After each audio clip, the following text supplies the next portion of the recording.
The big news from the world of cricket just days after the ICC World Cup 2015 wound up, ICC President Mustafa Kamal has resigned. He has apparently resigned over differences with N. Srinivasan. Rika Roy joining us at this point for more on that big story. Rika, of course, there was all that talk about how at the presentation of the World Cup ceremony, N. Srinivasan seemed to have almost elbowed Mustafa Kamal out. So obviously some bad blood already over that. But what are the latest details that you're hearing about his resignation?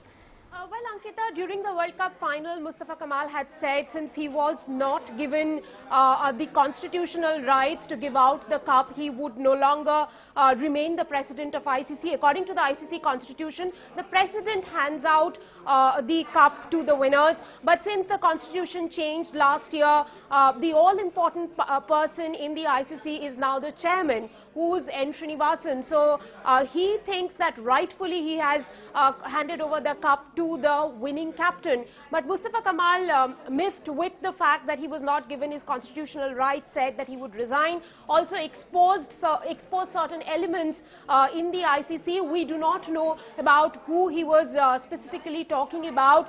We will get to know as the day progresses. Also, the dissensions did not begin there. It started with the India-Bangladesh match when they said that certain decisions went against Bangladesh, and in fact it was at that time that he has threatened to resign, and dissensions grew, and it came to a head when the things happened, when he was not allowed to give out the cup. And this morning we've heard that he has put down his resignation.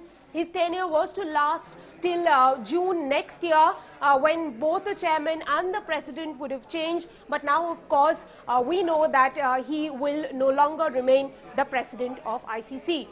Rika, is this once again a symptom of World Cricket Administration's unhappiness with the dominance of India when it comes to cricket the world over? The fact that allegedly Mustafa Kamal also said that the ICC now stands for the Indian Cricket Council. Clearly, these differences have been brewing for a while.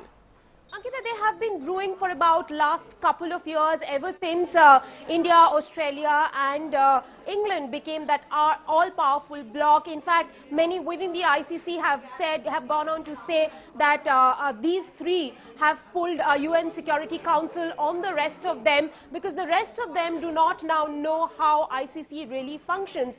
Essentially, all the money, all the commercial rights are dealt with by the so-called big three. They are called the big three of international cricket, and they are the ones who deal with all the commercial rights.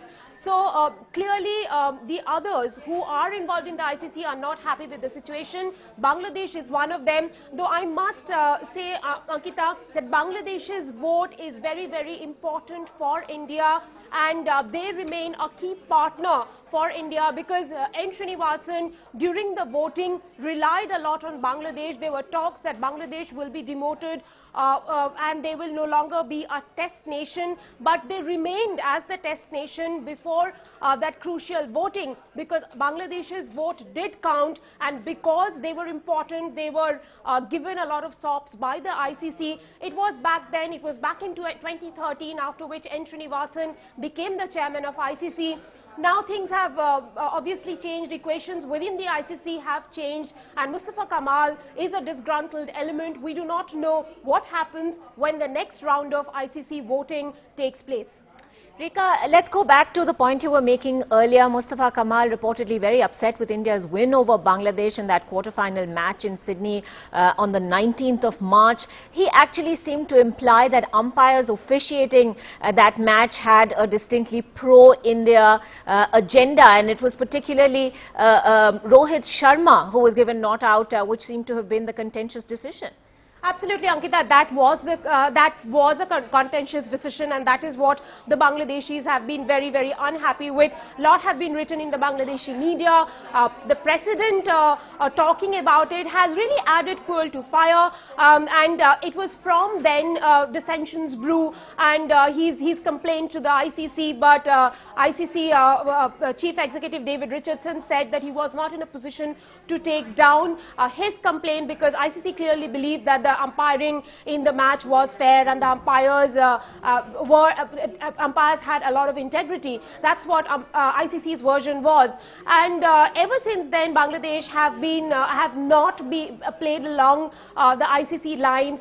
Mustafa Kamal had gone to the media and said things about how he felt now, and how things were not really acting in favor of, or things were not, really being in favor of the other 7 members of the ICC. Big Three have been hogging the limelight, and they have been doling out favors at their will, but not everyone has been receiving the favors from them.